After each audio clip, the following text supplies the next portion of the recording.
자, 오늘은 다시 창세기 말씀 돌아가서요. 창세기 18장 16절에서 21절까지 말씀이에요. 짧지만 굉장히 중요한 말씀인데 우리 함께 교독하겠습니다. 제가 먼저 읽겠습니다.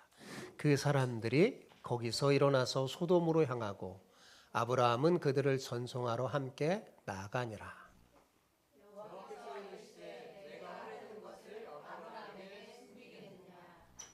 아브라함은 강대한 나라가 되고 천하 만민은 그로 말미암아 복을 받게 될 것이 아니냐.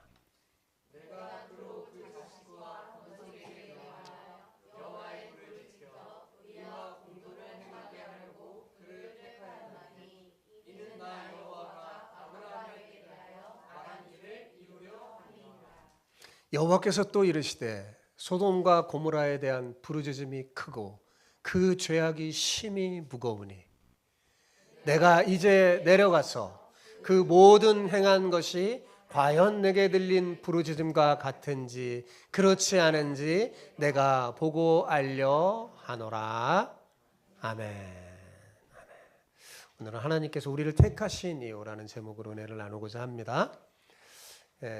여러분 가끔은 우리의 삶의 발걸음을 멈추고 스스로에게 이런 질문을 던져볼 필요가 있어요. 어떤 질문이 하면 이런 거예요. 하나님은 왜 수많은 사람 중에 하필 나를 택하여 이 구원의 복된 자리로 부르셨을까? 가끔 한번 던져보시기 바랍니다. 여러분 이 질문은 우리 존재를 규정하고 우리 삶의 의미를 결정하는 정말 근본적인 물음이에요. 내가 왜 하나님 앞에 나와 예배하고 또 교회 다녀야 하고 내가 왜 하나님을 섬겨야 하는지 그 목적과 의미를 알고 다녀야 되잖아요. 그렇죠? 오늘 우리가 함께 살펴본 이 본문의 말씀은 바로 이 질문에 대한 답을 분명하게 알려줍니다. 본문은 하나님께서 우리 한 사람 한 사람을 택하신 이유에 대한 가장 명확하고 감격스러운 대답을 담고 있어요. 오늘 우리는 이 아브라함의 이야기 속에서 나를 택하신 하나님의 깊은 뜻을 발견하게 될 것입니다. 예배 드리며 설교 듣는 가운데 발견하시기 바랍니다. 하나님께서 우리를 택하셔서 엄청난 은혜를 주신 궁극적인 목적은 하나님과의 친밀한 교제와 복의 통로가 되게 하려는 데 있어요. 제가 딱 정리를 하면요. 뭐라고요? 하나님과의 친밀한 교제와 복의 통로가 되게 하려는 데 있어요. 오늘 말씀을 통해 그 감격스러운 사명을 여러분 다시 한번 깨닫고 우리를 택하신 하나님의 뜻대로 살아가기로 결단하는 복된 시간이 되었으면 좋겠습니다. 우리 옆에 계신 분과 이렇게 축복하며 인사합시다. 우리 모두 하나님께서 우리를 택하신 이유를 알아. 그 뜻대로 살아갑시다. 그렇게 한번 인사해 보시죠. 시작. 우리 모두 하나님께서 우리를 택하신 이유를 알아 그 뜻대로 살아갑시다. 아멘. 오늘은 하율이가 참 예배를 정말 잘 드리려고 결심했나 봐요. 턱 해서 턱 쓰면서 멋있는 것 같아요. 하율이. 하나님께서 천사들과 함께 헤브론 마므레에 있는 아브라함을 친히 찾아오셨잖아요. 지난 시간 기억나시나요? 찾아오셔서 뭘 알려줬죠? 아들이 있을 거다. 그죠? 내년 이맘때 너에게 네 사라에게 아들이 생길 거다. 아들을 주실 것을 약속했잖아요. 그죠? 그 후에 그곳을 떠나 죄악의 도시인 소돔으로 향했습니다. 자, 이 아브라함이 소돔으로 향하는 하나님과 천사들을 전송하러 함께 나갔어요. 그 장면으로부터 오늘 본문이 시작하죠. 16절 한번 읽어볼까요? 16절. 자, 읽어봅시다. 그 사람들이 거기서 일어나서 소돔으로 향하고 아브라함은 그들을 전송하러 함께 나가니라. 여기 그 사람들은 뭐예요? 하나님을 포함한 두 천사. 그렇죠? 그 사람들이 이제 아브라함에게 아들이 있을 걸 알려주고 그들의 믿음을 또 그 부부의 믿음을 붙잡아준 후에 소돔을 향하여 가는 거예요. 근데 본문을 언뜻 보면 이제 손님이 왔으니까 손님을 배웅하러 보통 손님이 오면 대문까지 가서 배웅하잖아요. 이렇게 배웅하러 간 것처럼 보여요. 그죠? 그런데 실제는 그런 게 아닙니다. 여기 나갔다는, 여기 그들을 전송하러 함께 나갔다는 이 히브리어 동사가 할라크라는 동사인데 이 동사는 단순히 배웅하러 나갔다는 동사가 아니에요. 자신이 갈 수 있을 만큼 최대한의 거리를 함께 걷는다, 그런 뜻이에요. 그렇게 걸으면서, 그러니까 아브라함은 뭐 한 거야? 온 힘을 다하여 끝까지 하나님을 섬긴 거예요. 또 자신의 집을 떠나 나가니까 따라 나가서 하나님과 따라서 자기가 걸을 수 있을 만큼 최대한 걸으면서 그분과 동행하며 따라가는 거예요. 근데 여러분, 간절히 원하고 소망하는 그 막 기도가 이루어지고 큰 은혜를 받으면 사람들이 더 하나님을 잘 섬길 것 같죠. 근데 그렇지 않을 때가 더 많더라고요. 제가 목사가 돼서 목회하면서 참 어떤 분들은 그렇게 간절히 기도한 기도가 막 이루어졌어요. 병이 낫기도 하고 큰 은혜를 받았어요. 그러면 믿음이 더 성장해서 하나님을 잘 섬길 것 같은데 안타깝게도 현실은 다를 때가 너무 많더라고요. 응답받기 전에는 막 그때는 진짜 간절해요. 막 간절하고 막 기도하고 막 하나님만 바라봅니다. 그러다가도 막상 복을 받은 후에는 하나님과 멀리 떨어질 때가 참 많습니다. 인간은 이렇게 참 약하고 간사해요. 받은 은혜를 잠시 감사할 뿐 곧 하나님이 주신 그 복을 우상처럼 붙잡고 살면서 정작 그 복을 주신 하나님을 망각할 때가 정말 많습니다. 여러분, 예를 들어 볼까요? 이스라엘 백성들도 그랬어요. 이스라엘 백성들은 진짜 간절히 원하는 게 뭐예요? 이집트에서 노예로 있을 때 간절히 원하는 게 뭐예요? 이 노예에서 해방되는 거잖아요. 그죠? 정말 그들의 간절한 부르짖음, 기도, 하나님 들으시고 모세를 보내서 그들을 출애굽시켰잖아요. 그 출애굽할 때 그때는 막 이스라엘 백성이 찬양하고 정말 멋지게 하나님을 잘 섬기는 백성이 될 것 같은데 막상 출애굽하고 광야에서 약간 어려움을 겪자 어떻게 해요? 원망과 불평하고 하나님과 더 멀어졌어요. 여러분 누가복음 17장에 보면 10명의 한센병자 이야기가 나옵니다. 여러분들 잘 아시죠? 이 병은 저주받는 병이라고 생각해서 당시 사람들을 격려했어요. 이 사람들을. 근데 이 사람들은 소망이 뭐겠어요? 이 병에서 낫는 거잖아요. 그래서 돌에 맞으자 죽을 각오로 예수님이 자기 동네에 지나간다는 걸 알고 격리해서 살던 그 사람들이 있는 거리에 나온 거예요. 그래서 예수님을 찾아왔어요. 그래서 어떻게 됐어요? 모두 깨끗함을 입었잖아요. 그죠? 그런데 그 10사람 중에 예수님께 돌아와 감사한 사람은 몇 명뿐이었어요? 한 사람뿐이었습니다. 그리고 그 사람만 영혼도 깨끗해졌어요. 영혼의 구원을 받았어요. 나머지 사람은 육체는 깨끗해졌을지 몰라도 그 깨끗해진 몸을 우상 삼아 마음껏 세상에서 살았을 거예요. 그러나 곧 그 육체는 시들고 병들고 죽고 영혼은 구원받지 못했으니 이처럼 불행한 인생이 어디 있겠어요. 한 사람만이 정말 주께로 돌아왔어요. 나머지 9명은 병 나은 기쁨에 취해갖고 자신에게 새 삶을 주신 예수님을 잊어버리고 각자 자기 길로 버리고 갔죠. 이럴 때가 정말 많아요, 사람들은. 자, 그렇다면 제가 아브라함은 어땠을까? 자, 아브라함도 놀라운 은혜를 받았잖아요. 100세가 다 된 자기 자신. 그리고 자기 아내는 생리가 끊어졌어요. 그 간절한 소망, 정말 소망이 다 사라진 거잖아요. 그죠? 근데 그들에게 하나님이 아들을 낳을 것이다. 여호와께서는 능치 못함이 없습니다. 알려줬잖아요. 하나님이 어떤 하나님이라고 그랬어요? 엘샤다이 하나님. 그죠? 엘샤다이 하나님이 친히 헤브론 마므레에 있는 그들을 찾아주셔서 그들의 믿음을 붙들어 주시고 아들을 주시겠다고 약속했어요.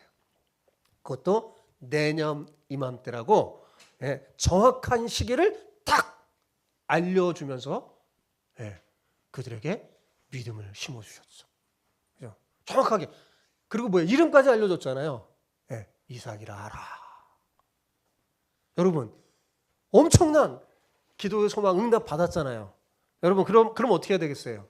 막 축제를 열고 앞으로 태어날 이삭을 위해 준비해야 되지 않겠어요? 기저귀도 사고 우유도 사고 침대도 준비하고 막 이래야 될 거잖아요. 막 정신없이 얼마나 기뻤겠어요. 그지만 아브라함은 그렇게 반응하지 않았어요. 아브라함은 그토록 소중한 하나님이 주실 그 아이보다 그 아이를 주신 하나님을 더욱 소중하게 생각했습니다. 오늘 본문이 그것을 보여주는 거예요. 그래서 그는 하나님을 하염없이 동행했어요. 만약에 보통 다른 사람 같았으면 그 소식 듣고 하나님 감사합니다 대문에서 이렇게 배웅하고 진짜 막 잔치를 열고 막 그랬을 텐데 그게 아니에요. 하나님을 하염없이 따라가 동행했어요. 하나님의 은혜에 자신이 할 수 있는 최선의 모습으로 반응한 거죠. 여러분, 이처럼 은혜에 바르게 반응하는 사람에게 하나님은 은혜 위에 은혜를 더해 줍니다. 여러분, 중요한 건 뭐냐면 하나님이 기도 응답을 주거나 은혜를 주셨을 때 그거에 대한 반응을 제대로 하잖아요. 더 큰 은혜를 받는 줄 믿습니다. 10명의 한센병 환자 중에 한 사람만 바른 반응을 했죠. 그러니까 그 사람은 어땠어요? 더 큰 은혜를 받았죠. 더 큰 은혜. 더 큰 이 육체만이 아니라 영혼까지 깨끗해지는 영혼의 구원을 받았잖아요. 여러분도 그런 복된 사람 되시기 바랍니다. 자, 그러면 이 아브라함이 하염없이 하나님과 동행하면서 뭘 했을까요, 도대체? 여러분, 동행하면 보통 뭐를 해요? 당연히 뭘 했을까요? 그렇죠. 대화를 했을 겁니다. 그렇죠? 자, 하나님과 대화를 뭐라고 하죠? 그 기도라고 그랬잖아요. 그게 기도예요. 하나님과 대화가. 여러분, 정말 중요한 걸 여러분 알려드릴게요. 믿음은 하나님과 대화인 기도를 통해서 자라납니다. 믿음이 자라는 건 두 가지예요. 하나님의 말씀을 이렇게 들을 때 자라나요.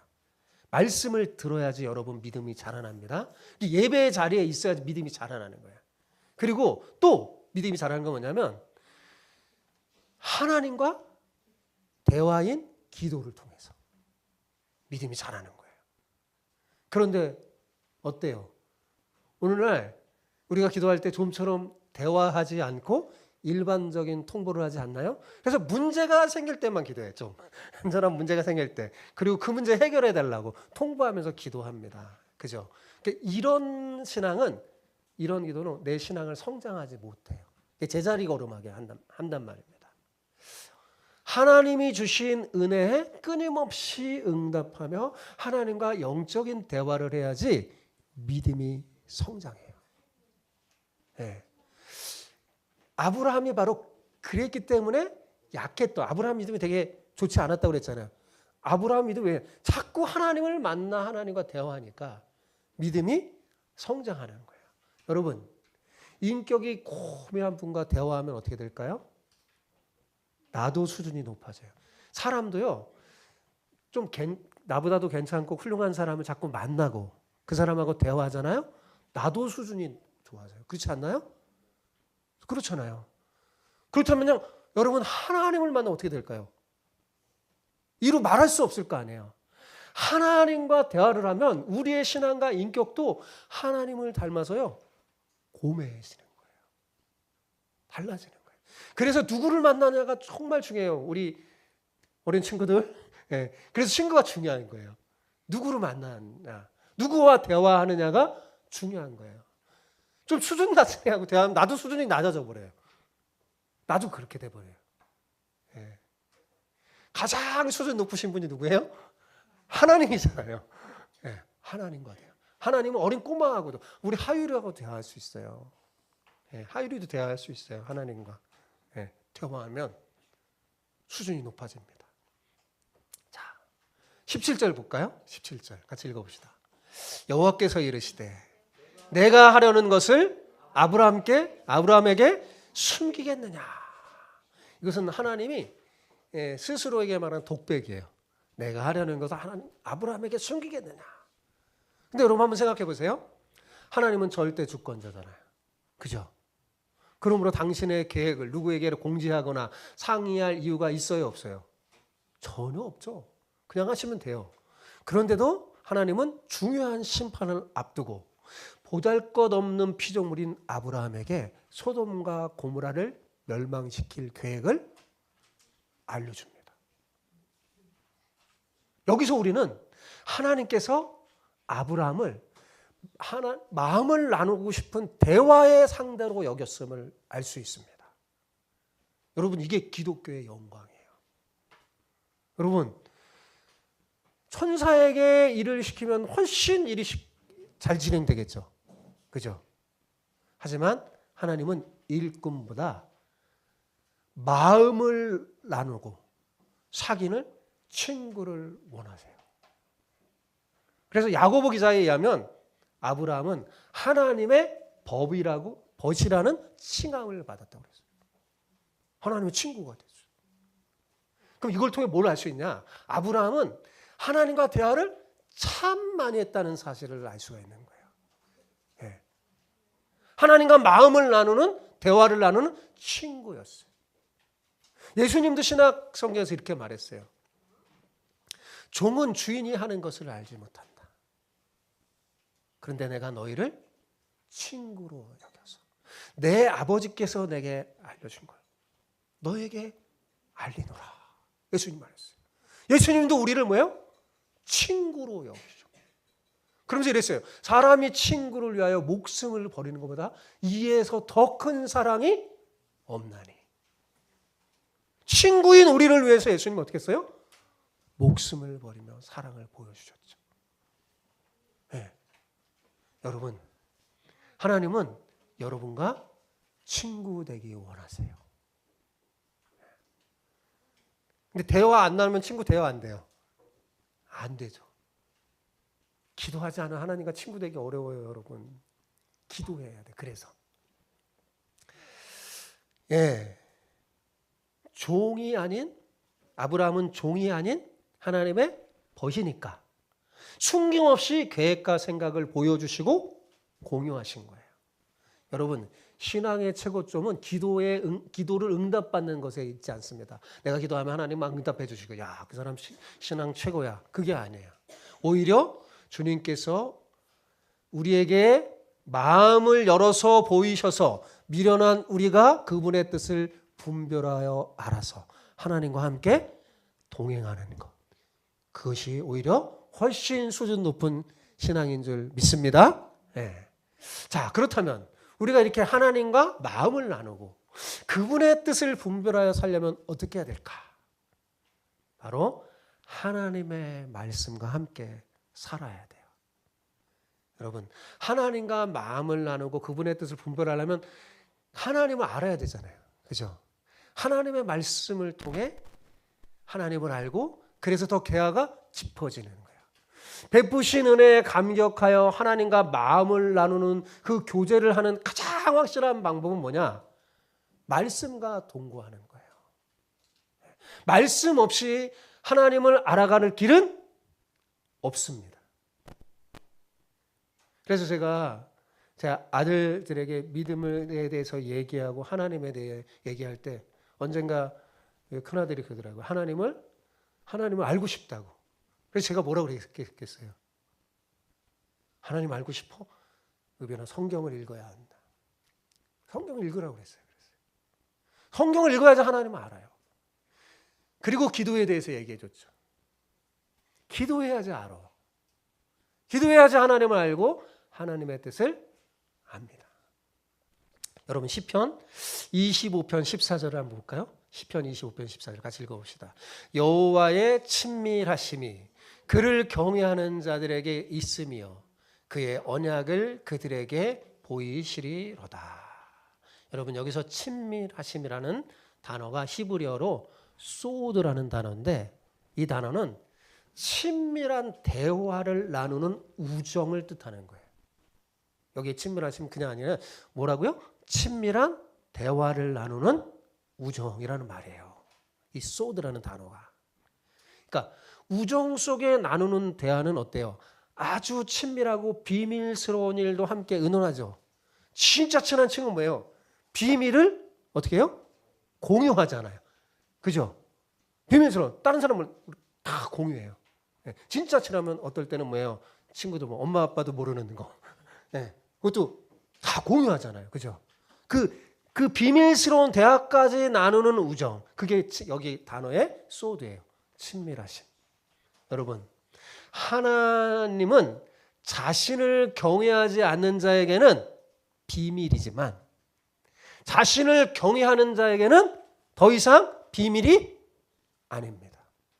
그의 언약, 즉 말씀을 통해 당신의 비밀을 다 밝히 보여주기 때문이에요. 그래서 그의 언약을 그들에게 보이시리로다. 여호와의 친밀하심이 그를 경외하는 자들에게 있으며 그의 언약을 그들에게 보이시리로다. 그렇게 말씀하시는 거예요. 우리가 하나님의 말씀을 묵상하고 이 말씀 속에 살아가야 할 이유가 바로 여기에 있는 겁니다. 여러분, 이왕 하나님을 믿으면 좀 이렇게 깊이 믿어야 되지 않겠어요? 여러분? 그런 믿음이 정말 여러분 모두에게 다 있기를 축복합니다. 예. 자, 하나님이 자신이 하실 일을 아브라함에게 알려주시는 이유는 뭐냐면, 그는 뭐예요? 친구로 여겼기 때문이에요. 예. 그가 자신을 경외하는 진정한 친구라고 생각했죠. 그래서 앞으로 있을 소돔과 고모라의 심판이 단순한 우연이 아니라 하나님의 계획이 실현된 것을 깨달아 알려주는 거예요. 하나님은 여러분 전능하지만 결코 마음대로 일하지 않으시고 하나님은 항상 공의롭고 정의롭게 일하십니다. 그죠? 하나님은 이러한 자신을 아브라함에게 생생하게 알려 경험하여서 두려움 없이 그를 복의 통로로 사용하시기를 기뻐하셨어요. 기대하셨어요. 왜냐하면 그를 통해 크고 강대한 나라를 이루고 열방이 복을 받게 하는 것이 하나님의 계획이었기 때문에 그렇습니다. 그러므로 소돔과 고모라의 운명을 통제해 주는 거예요. 알려준 거예요. 이는 아브라함이 공의로 심판하시는 이 하나님을 보고 그의 심판의 교훈들을 자기 자녀들에게 확실히 알려줘. 그 자녀들도 하나님을 경외하는 사람으로 만들기 위함이었죠. 자, 18절 볼까요? 18절 읽어봅시다. 시작. 아브라함은 강대한 나라가 되고 천하 만민은 그로 말미암아 복을 받게 될 것이 아니나. 그러니까 하나님의 계획 속에 이 아브라함을 통한 하나님이 아브라함을 왜 선택했느냐? 네. 그 이유가 여기 나오는 거야. 이제 아브라함의 선택은 아브라함 한 사람만이 아니야. 그건 저와 여러분도 마찬가지예요. 아브라함을 통해서 우리를 선택했잖아요. 그럼 왜 선택했느냐? 이게 나오는 거야. 아브라함 어떻게 해요? 강대한 나라가 되고 천하 만민은 그로 말미암아 복을 얻게 될 것이 아니냐. 그러려고 선택했어요. 아브라함을 강대한 나라가 되게 하고 천하 만민이 그를 통해 복을 얻게 하기 위해서. 근데 여러분, 그러면 나는 무슨 나라가 돼? 이렇게 생각할 수 있잖아요. 근데 이 나라라는 번역된 히브리어 말 고이라는 단어인데 나라만 뜻하는 게 아니에요. 백성이라는 뜻도 있습니다. 예. 강대한 백성이 된다는 거죠. 예. 즉 하나님의 은혜에 바르게 응답하는 사람은 하나님께서 위대한 영향력을 가진 강대한 믿음의 백성으로 세우신다는 뜻입니다. 여러분 성경에 이런 이야기로 가득 차 있어요. 예를 들어 볼까요? 하나님께서 미디안 광야에 있을 때 모세를 부르셨죠. 그때 모세 나이가 몇 살이에요? 80세 노인이 됐어요.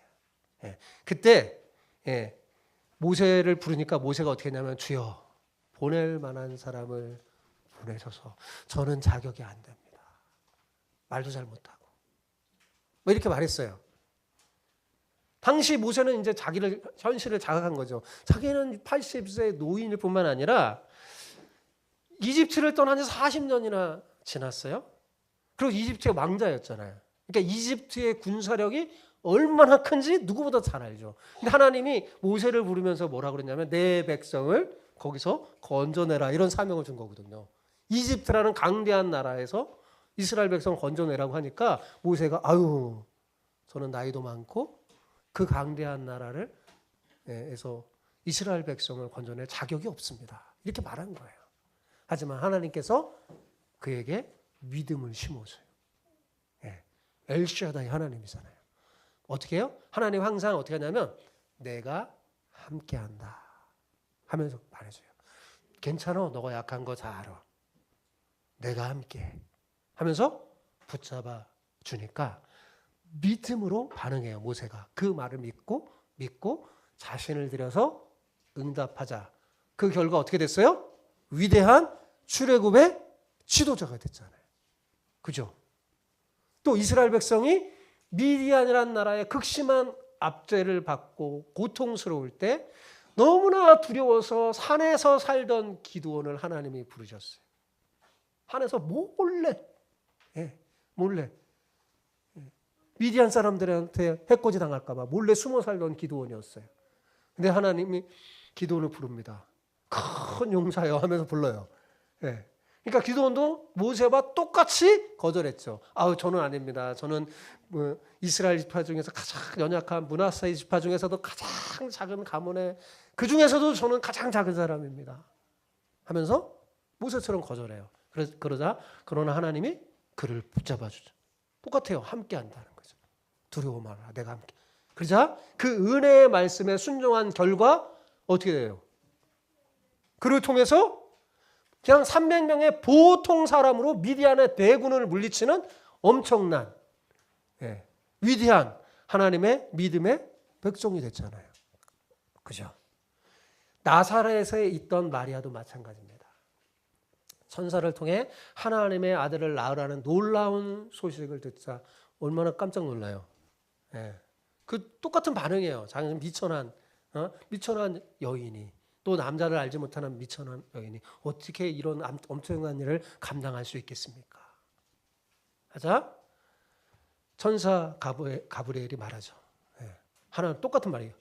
엘샤다이 하나님을 말해요. 하나님의 말씀, 하나님의 능치 못함이 없으심을 알려주자 그걸 믿고 처녀가 자녀를 낳으면 당시 돌에 맞아 죽는단 말이에요. 그런 관습법에도 불구하고 위험을 무릅쓰고 자기를 드리며 응답했죠. 그 결과 마리아는 어때요? 지구상의 여인 중에 가장 위대한 신앙의 어머니가 된 거 아니겠어요? 그죠? 이렇게 하나님의 부르심에 내가 발언에 응답할 때 하나님은 그를 통해 위대한 믿음의 사람으로 세우세요. 여러분 보세요.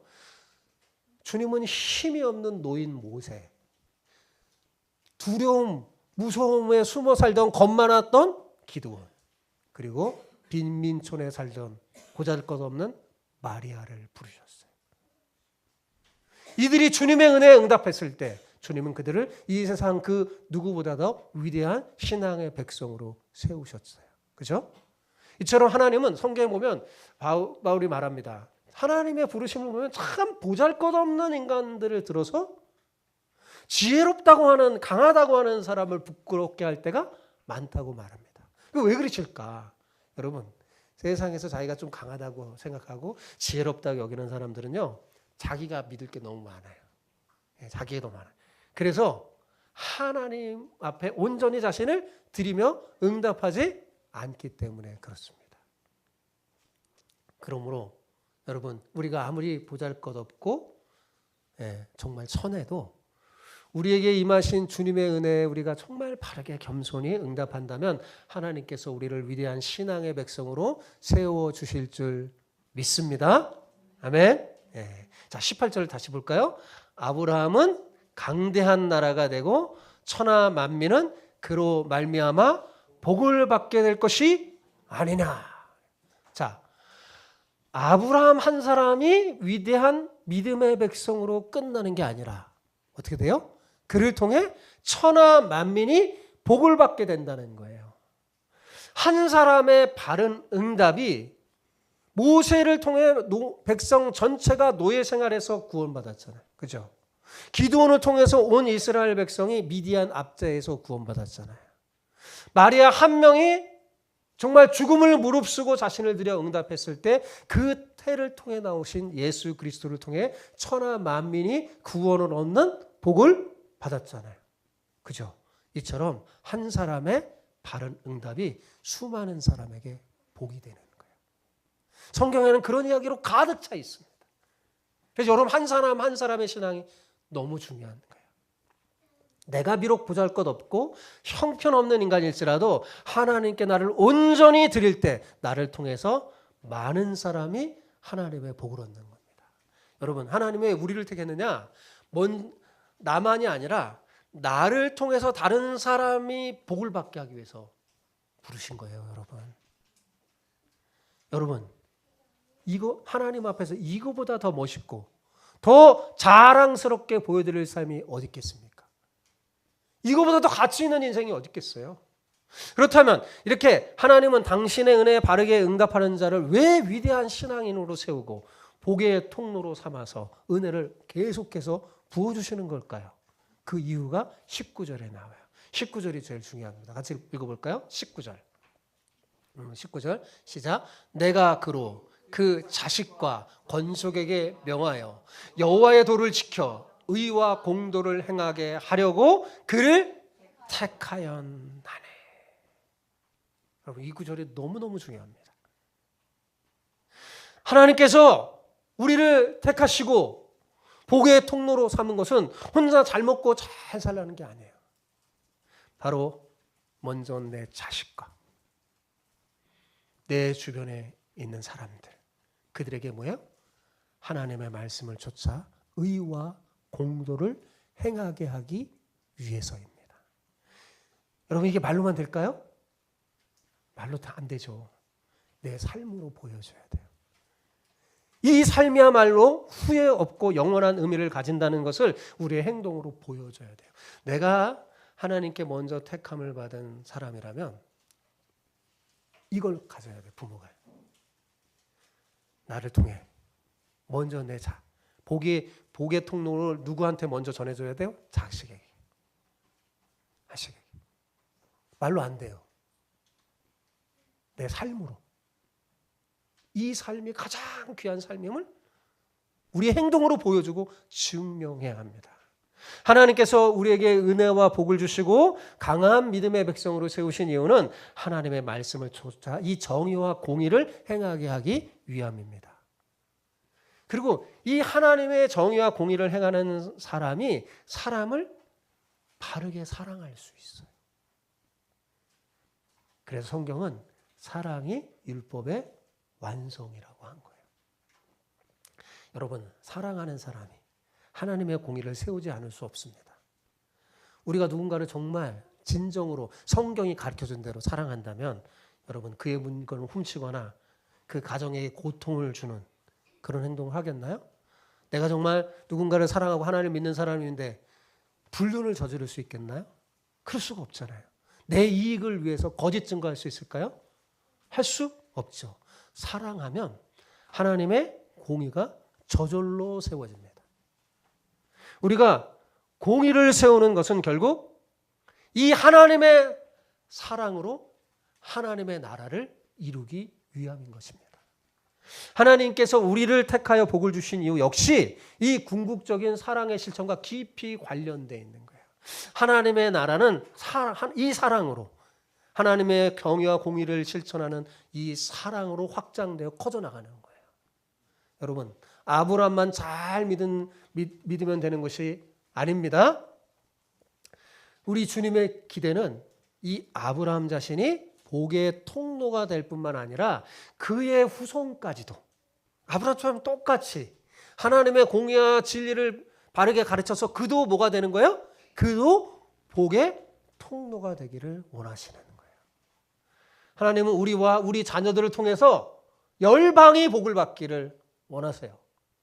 하지만 여러분 오늘날 많은 믿음의 부모가 이 신앙교육을 소홀히 합니다. 저는 목회자로서 참 그게 안타까워요. 현실을 보세요. 아이들이 싫어해도 학원은 참 억지로 잘 보내는데 자녀들에게 진리를 배우고 주님을 인격적으로 만나는 그 중요한 자리는요 쉽게 생각해요. 놓쳐버립니다. 그래서 예배의 자리, 정말 하나님을 만나는 자리, 이런 것들은 잘 못 가르쳐요. 여러분, 하나님이 우리를 부르시는 중요한 이유 가운데 하나가 뭐냐면 선명하게 신앙을 전수하는 거예요. 지금 말해줬잖아요. 그죠? 그 자식과 권속에게 의와 공리를 가르쳐 지키게 하려고. 이게 신앙 전수하라는 거잖아요. 네. 근데 어때요? 현실은 잘 이게 안 되는 거죠. 공부는 싫어해도 시키면서 신앙 교육은 자녀가 커서 선택까지 미루고 반발을 염려해서 강요하지 않습니다. 아유, 신앙에 자유가 있는데 하면서 그러다가 놓치잖아요. 영영 못 잡아요. 그러면 그죠? 가만히 있으면 신앙이 좋아지고 그럴 것 같죠. 그렇지 않습니다. 네. 가르쳐줘야 돼요. 여호와의 공의와 공도를 가르쳐줘야 돼요. 여러분, 우리는 하나님의 백성이잖아요. 우리는 이런 방식으로 자녀를 교육해서는 안 됩니다. 진짜 중요한 거는요. 예, 그렇다고 해서 제가 공부가 중요하지 않다는 말 아니에요. 공부도 중요하지만 신앙이 더 중요하다는 말 하는 거예요. 여러분, 신앙을 바로 세우잖아요. 공부 걱정 안 해도 돼요. 신앙이 바로 서면 이 세상을 어떻게 살지 잘 알고 하나님이 도와주세요. 그 길을 인도해 주세요. 신앙이 바로 설 때 자녀가 잘 될 때 더 복된 거예요. 복의 통로가 될 거거든요. 근데 신앙이 바로 서지 않고 자녀가 잘 되잖아요. 복의 통로가 안 돼요. 자기 배를 위해서만 삽니다. 이기적으로 살게 돼요. 믿음이 없으면. 그래서 믿음이 먼저야 되는 거예요. 믿음이 바로 세워질 때 그 자녀가 잘 되면 더 복돼요. 복의 통로가 되거든요. 그런 자녀에게 하나님이 엄청난 복을 더하여 주시는 거예요. 저는 우리 주마음교회 자녀들이 그러기를 소망합니다. 근데 참 감사한 게 여러분 이제 집사님 중에 그 모습이 보이는 것 참 힘들죠. 그래도 어떻게 하면 자녀를 예배의 자리에 믿음의 자리에 막 하려고 애를 쓰는 그 모습을 하나님이 기뻐하실 줄 믿습니다. 그러면 반드시 그 자녀는 믿음 가운데 섭니다. 확신해요. 저 목사지만 저의 자녀도 한때는 막 세상으로 막 하려고 했단 말이에요. 근데 포기하지 않고 그 자녀의 믿음이 최고임을 가르치니 주께로 돌아옵니다. 그 믿음을 가지고 여러분 오늘 목표 19절의 목표 하나님의 목표를 이루는 여러분 되시기를 바랍니다.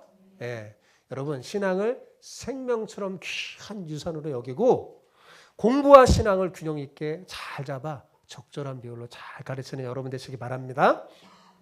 우리를 정의와 공의의 사람으로 세워서 참 사랑을 실천하는 복의 통로가 되게 하려는 이 궁극적인 목적을 가진 하나님께서 그 공의를 따르지 않는 사람들 여러분 생각해 보세요. 가만히 두시겠습니까? 가만히 안 두시겠죠? 가만히 두시면 공의 하나님이 아니잖아요. 심판할 것이 분명합니다. 그래서 20절, 21절이 이걸 증언하는 거예요. 같이 읽어볼까요? 20절, 21절 시작. 여호와께서 또 이르시되 소돔과 고모라에 대한 부르짖음이 크고 그 죄악이 심히 무거우니 내가 이제 내려가서 그 모든 행한 것이 과연 내게 들린 부르짖음과 같은지 그렇지 않은지 내가 보고 알려 하노라. 여러분 소돔에 살던 소돔과 고모라에 살던 인간들은 세상 욕망에 사로잡혀서 하나님의 정의와 공의를 짓밟는 곳이었어요. 여러분 그 공의가 하나님의 공의가 짓밟는 곳에 참 사랑이 보여질까요? 여러분 참 사랑이 불가능하겠죠. 어떻게 인간은 서로의 욕망을 채우는 도구로 전락할 뿐입니다.